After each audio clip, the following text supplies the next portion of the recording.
Hi everyone, তো আজকের mini ব্লগটা আমি এখন থেকে স্টার্ট করছি। প্রথমে একটা পার্সেল ছিল, তো সেটাকে আনবক্সিং করে নিলাম। তারপর আমি স্নান টান করে সোজা গেলাম পুজোর ঘরে।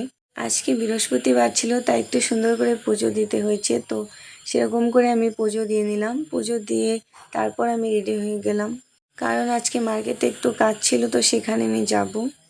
আর ইচ্ছে না থাকা সত্ত্বেও আমাকে হেলমেট পরতে হয়েছে, কারণ কালকে 15 আগস্ট, তো হেলমেট ছাড়া যাওয়া যাবে না।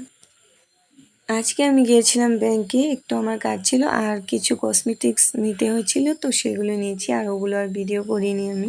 আজকে খুবই গরম ছিল, তাই প্রথমে আমরা দুটো আইসক্রিম নিয়ে নিয়েছিলাম আমার জন্য আর দিদির জন্য। অনেকদিন ধরে আমার পরোটা খাওয়ার খুব ইচ্ছে ছিল, তো পরোটা খেয়ে নিলাম। তারপর নিলাম একটা দই, এটা আমি আর দিদি শেয়ার করে খেয়েছি, আমি একা খাইনি।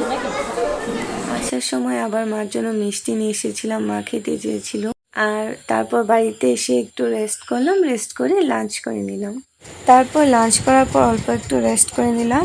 আর আবারই আমি বেরিয়ে পড়েছিলাম, কারণ আমার বোনদেরকে নিয়ে গিয়েছিলাম আমার বান্ধবীর বাড়িতে, কারণ ওদের বাড়িতে পুজো ছিল। তো সেখানে আমরা গিয়েছিলাম তিনজন একসাথে, আমি, পুনম। বান্ধবীর বাড়িটা খুবই সামনে, তাই আমরা হেঁটে গিয়েছি। প্রসাদে অনেক কিছু ছিল, সাথে খিচুড়ি, আর দিদির জন্য অল্প দিয়ে দিয়েছিল।